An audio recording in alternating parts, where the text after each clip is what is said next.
Bom, boa tarde a todos. Cumprimentar o presidente, deputados, deputadas. E vamos à leitura aqui da proposta de plano de trabalho. A Comissão Especial do PL 399 de 2015, medicamentos formulados com cannabis, instalada no dia 9 de outubro de 2019, tem como objetivo proferir parecer ao projeto de lei número 399 de 2015 do deputado Fábio Mitidieri, que altera o artigo 2º da Lei 11.343, de 23 de agosto de 2006, para viabilizar a comercialização de medicamentos que contenham extratos, substratos ou partes da planta cannabis sativa em sua formulação. Insta a destacar que a presente regulamentação apenas obedece um mandamento legal esculpido no artigo 2º, parágrafo único da Lei 11.343, de 2006, que diz: artigo 2º.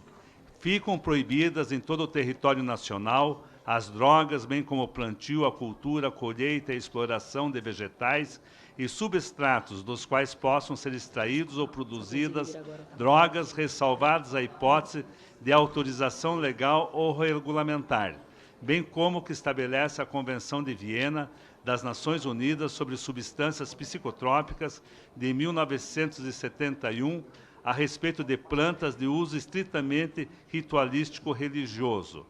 Parágrafo único. Pode a União autorizar o plantio, a cultura e a colheita dos vegetais referidos no caput deste artigo, exclusivamente para fins medicinais ou científicos, em local e prazo pré-determinados, mediante fiscalização, respeitadas as ressalvas supramencionadas. Diante desse cenário, temos observado uma tendência mundial no uso de medicação à base de cannabis. Diversos países ou estão em processo de regulamentação ou já regulamentaram o uso medicinal da cannabis, tais como o México, o Canadá, a Alemanha, Israel, Tailândia, que é um dos países com uma das legislações mais duras aplicadas ao tráfico de drogas, inclusive com a previsão de pena de morte, e entre outros. Como já se sabe, no Brasil, desde o fim de 2014, o Conselho Federal de Medicina autoriza a prescrição de medicação à base de canabidiol, e milhares de pacientes já fazem uso. Por outro lado, a Anvisa, em 2015, a Anvisa permitiu o registro de medicamentos à base de cannabis.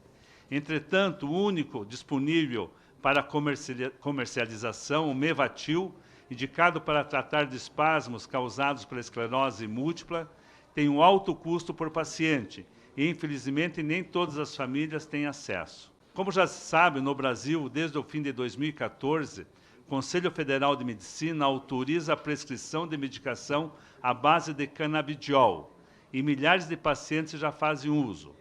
Por outro lado, a Anvisa, em 2015, a Anvisa permitiu o registro de medicamentos à base de cannabis.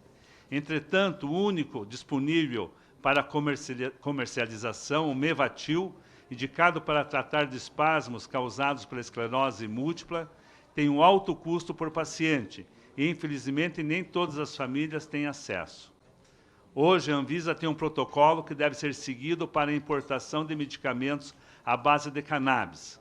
A demanda se restringe ao composto canabidiol, um dos princípios ativos da planta.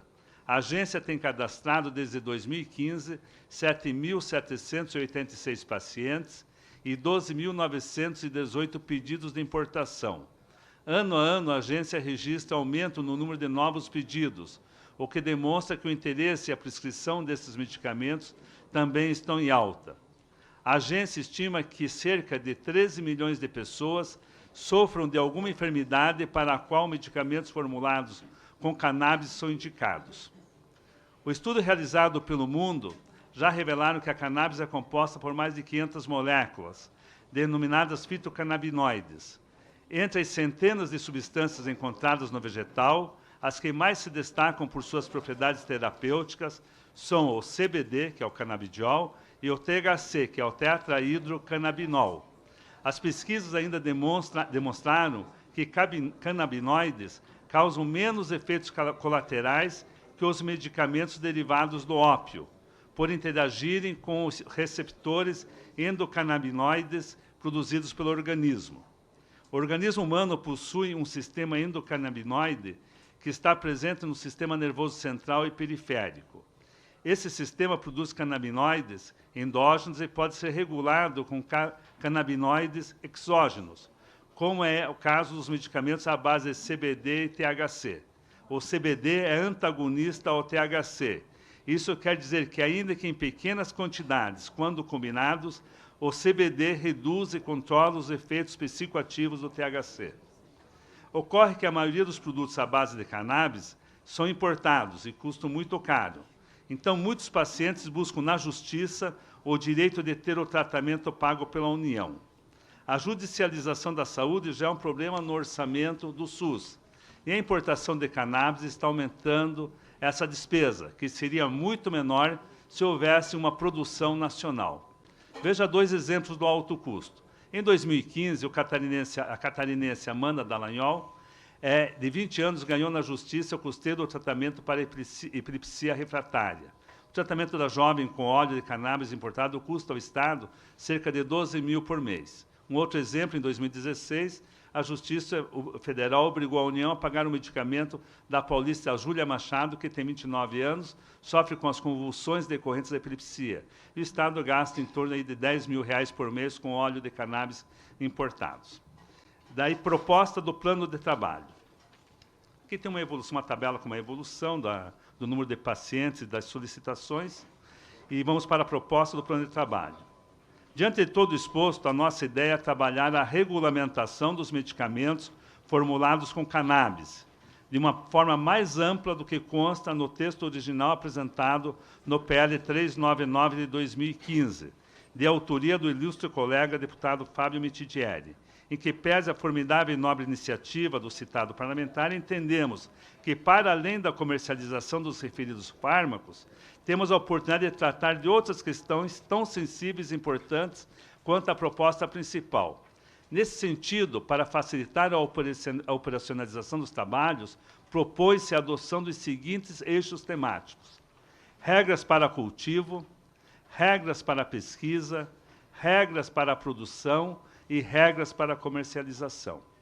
Por isso, queremos realizar audiências públicas para ouvirmos todos os setores envolvidos, desde os órgãos governamentais, saúde, vigilância sanitária, justiça, agricultura, ciência e tecnologia, cidadania, direitos humanos, etc., passando pelos pesquisadores, pelos médicos prescritores, pelas associações, pelos pacientes e familiares, além da indústria, das entidades de classe, organizações da sociedade civil e demais personagens que, no decorrer dos trabalhos, entendamos necessários para o debate e a formação de convicções. Pretendemos organizar as audiências públicas de maneira que cada dia seja dedicado a ouvir um dos segmentos envolvidos, de maneira a facilitar a coleta de informações. Sugerimos que, para um bom andamento das audiências, sejam convidados de 4 a 6 participantes. Além disso, sugerimos também que as instituições que eventualmente não possam compor a mesa de audiências possam receber questionamentos por escrito, caso assim entendamos necessário, para que os respondam previamente à audiência.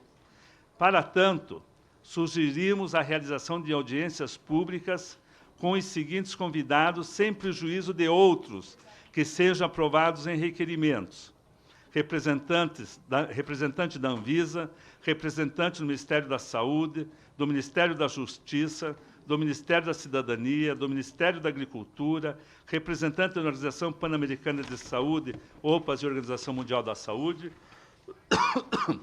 representante da OAB, representante do Conselho Federal de Medicina, do Conselho Federal de Farmácia, representante do Instituto de Defesa do Direito de Defesa, o IDDD, médicos prescritores, representantes da indústria, associações de pacientes, pesquisadores de universidades, representante da Embrapa, representante da Farmanguinho Fiocruz, entidades religiosas e personalidades.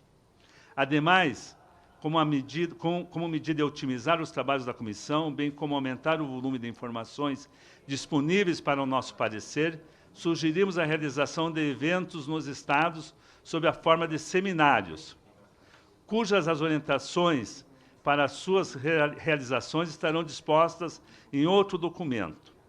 Ainda pretendemos realizar visitas técnicas em algumas instituições no Brasil, inclusive nas associações de pacientes, que desenvolvem importante papel no atual contexto e atuam na defesa dos usuários e promovem o entendimento sobre a temática, que visa combater preconceitos.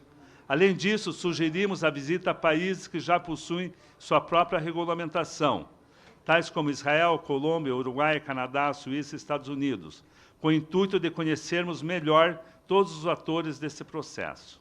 Ao final, faremos o possível para que, dentro do prazo regimental, apresentemos um relatório robusto, técnico e alinhado com as experiências internacionais, respeitando as características e singularidades do nosso país.